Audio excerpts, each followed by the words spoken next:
Hello, my name is Dennis Whitt, guitar instructor for classic folk guitar lessons. And today I'd like to do a lesson called How to Change Guitar Chords. In this I'm going to be running through about 4 different guitar chords. And then after the exercise I'm going to show you the chord charts and kind of explain, how to do those, and also give you some guitar playing tips on how to change guitar chords.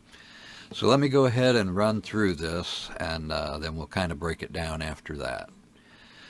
I'm going to give you a little count off. It's going to go 1, 2, 3, 4, and then we'll start. 1, 2, 3, 4.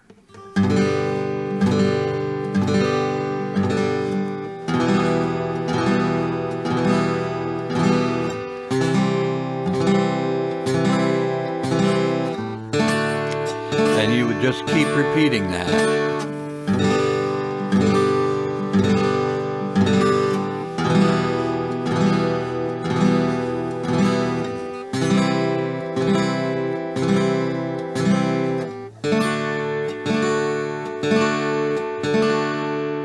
And what you want is to be able to get from one chord to the next without slowing down, without hesitating. You don't want this.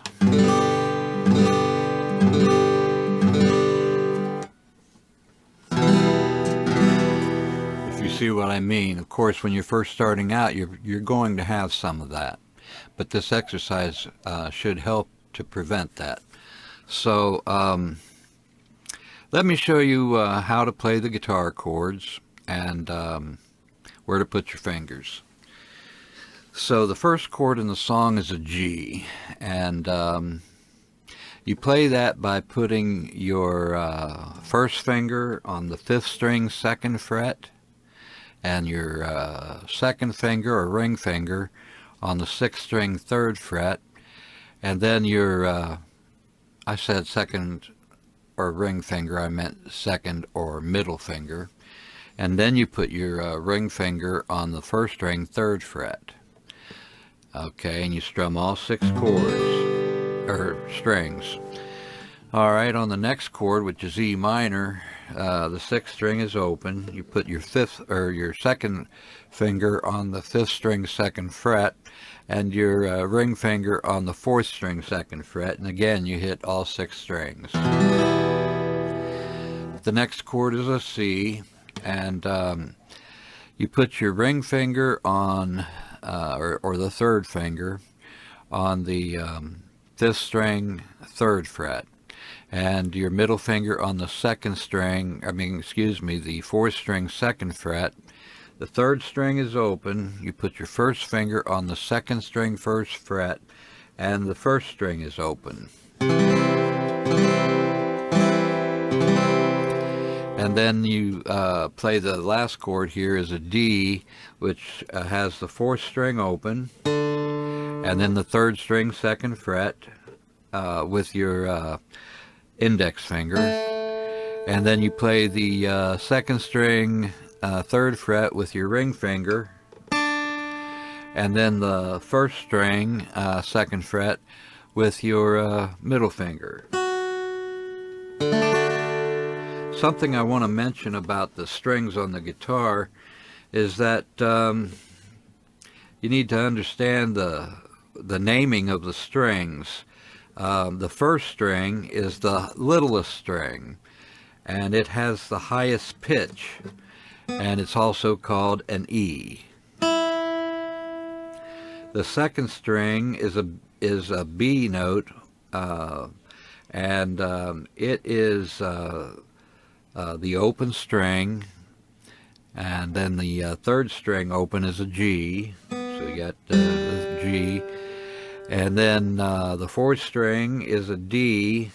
Just remember that the 1st string is here, the 6th string is the biggest or fattest string, and the reason that it's like that is because it's according to pitch. The highest pitch on the guitar is on the first string, and the lowest pitch is the sixth string. So anyway, we did the G chord. The next chord is E minor, and the only fingers that you have to place are two fingers. The second finger, or ring finger, goes on the fifth string, second fret, and the ring finger goes on the fourth string, second fret. Another little thing to keep in mind is that you want to play somewhere between the middle of the fret and just before the next fret. As far forward in the fret as you can get your fingers. You don't want your fingers at the back edge of the fret, because it's a little harder to press the strings down there. But anyway, so that was the placement for the E minor, and you strum all 6 strings. Now then, the next chord is a C, and you put your ring finger or third finger. Oh, on the fingers, it goes like this. This is your first finger, second, third, and fourth. So you put your third finger or ring finger on the 5th string, 3rd fret. You put your middle finger or second finger on the 4th string, 2nd fret. I don't know what I said on this. It should be the 3rd fret. But anyway, so the 3rd string is open, and then your index finger goes on the 2nd string, 1st fret, and the 1st string is open. Now on this one, you only want to strum 5 strings. Okay, and the last chord here is a D, and you've got the 4th string open. Then you want to put your index finger on the 3rd string, 2nd fret, and then the ring finger goes on the 2nd string, 3rd fret, and your middle finger goes on the 1st string, 2nd fret. And you only strum 4 strings on that. So you're going to strum 6 strings on the G, 6 strings on the E minor, 5 strings on the C, and 4 strings on the D. So let me go ahead and run through this a couple of times, and then we'll go from there. So here's a count off. 1, 2, 3, 4.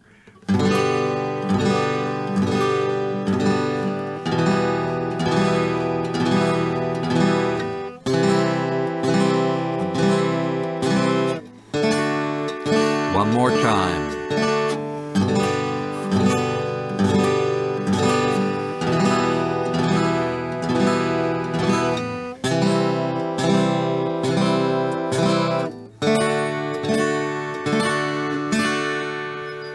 Okay, now something I want to say about the timing is I gave you that count off, 1, 2, 3, 4.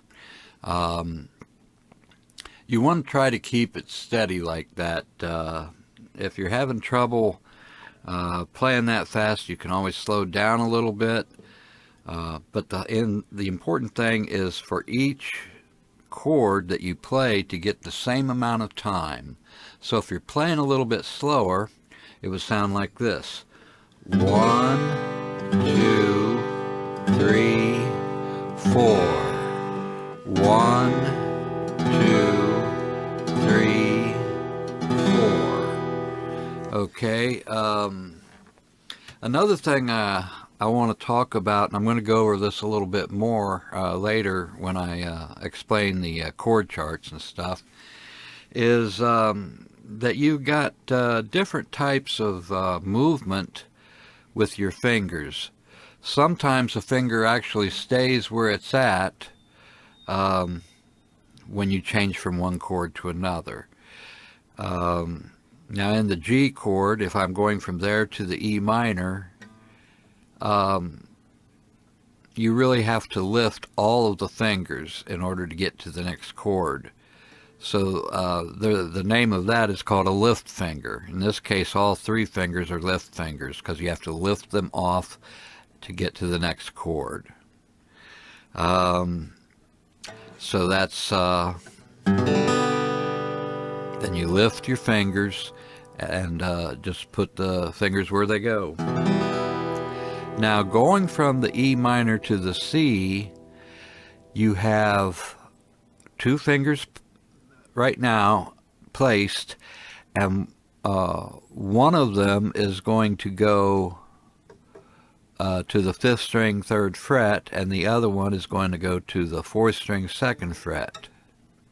So it looks like you've got to lift both of the fingers on that one as well. And the same thing with the D. There are some chords where you have a situation where a finger stays put. Some people call that a glued finger. To give you an example, if I were going to a D7 rather than a D, I would go from C. I would leave my first finger on the where it is on the 2nd string 1st fret, and then just place my other two fingers. There would be no need to lift this finger up because it's in both chords. In fact, going from a C to a D7 is just a wee bit easier chord change than going from the D or the C to the D. But anyway, in this exercise we're using the regular D chord.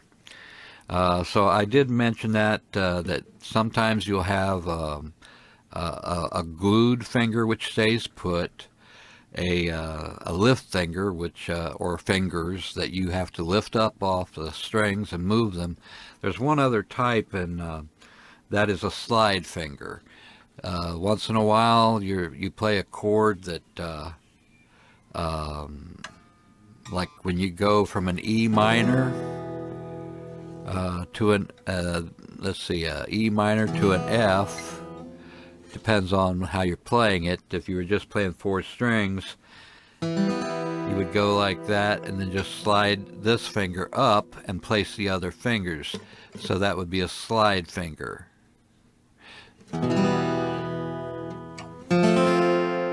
I'm just sliding that finger up. Okay, so you'll run into that more when you learn more chords. There's really about 15 chords. Looks like I got a little problem here. My video froze. I might have too many programs open right now. I don't know what the problem is, but I'm going to pause this and then hopefully we'll go on.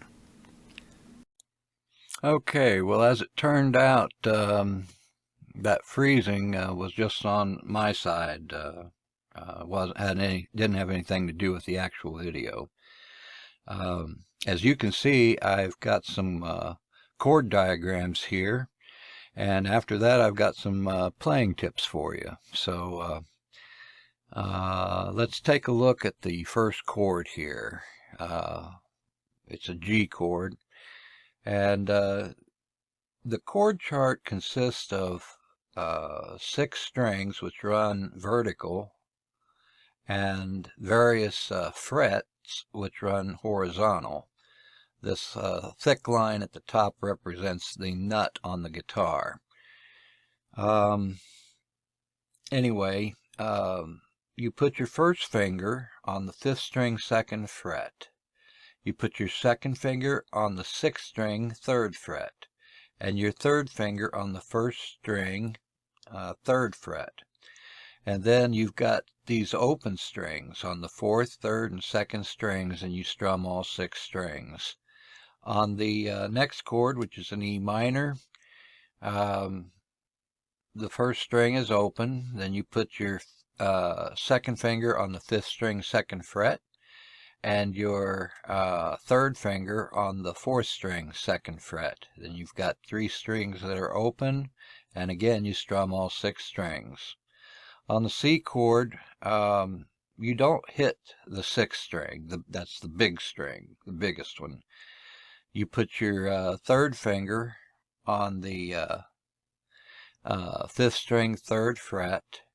You put your 2nd finger on the 4th string 2nd fret, and then you put your first finger on the second string, first fret, and then you've got two open strings, the first and the third. So you're only going to strum 5 strings on the C chord. On the D chord, you're only going to strum 4 strings. You don't hit the 6th or the 5th string. You've got the 4th string open, and then you've got your first finger on the 3rd string, 2nd fret right there. Then you've got your 2nd finger on the 1st string, 2nd fret, and your 3rd finger on the 2nd string, 3rd fret, and you just strum 4 strings. And the actual exercise that I ran through towards the beginning of the video just involves trying to go from one chord to the next, and you strum each chord 4 times. You try to play it along with a count, which would be like 1, 2, 3, 4. So that kind of explains the chord diagrams. You would keep repeating that, of course, until you can do it without slowing down or hesitating. I mentioned earlier about these types of finger movements for your left hand when you're trying to form chords. There's a glued finger, a slide finger, and a lift finger. A glued finger remains stationary as you move the other fingers into position. A slide finger slides from its current fret position into an adjacent fret in preparation of forming the next guitar chord. Then a lift finger must be lifted from its current position and goes to the correct fret of the next chord. Now I'm just going to read this. You can pause the video anytime and look at these tips. If you struggle to make the chord changes, try slowing down a bit. If you're still having trouble, your guitar may be at fault. Have an experienced guitar repairman check and adjust your guitar's string height. This will make your guitar easier to play. You can also try playing with a capo on about the 3rd fret, or switching to a nylon string guitar. Lastly, a lot of people complain about their fingers getting sore. I very much recall that experience myself. It's temporary. You don't really worry about it. Usually within about 2 or 3 weeks of practice, you'll develop calluses on the ends of your fingers, which will protect the nerve endings in your fingers. Hallelujah. So anyway, this has been how to change guitar chords. My name's Dennis Whitt, and my website is classicfolkguitar.com. You can find my videos on my website and also on YouTube. In addition, it is classic folk guitar, so I have folk guitar lessons that are actually free on my Facebook page, which is facebook.com/classicfolkguitar. You might want to check those out. And one other thing is that I'm currently offering a free Skype guitar lesson for new students.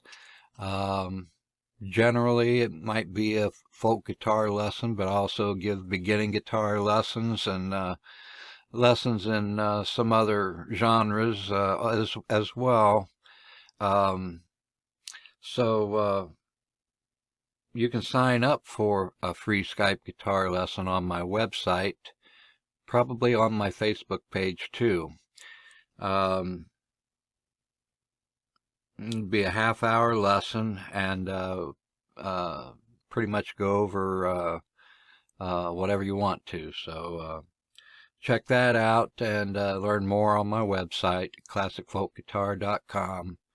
And thanks for watching my video, and we'll see you next time. Bye-bye.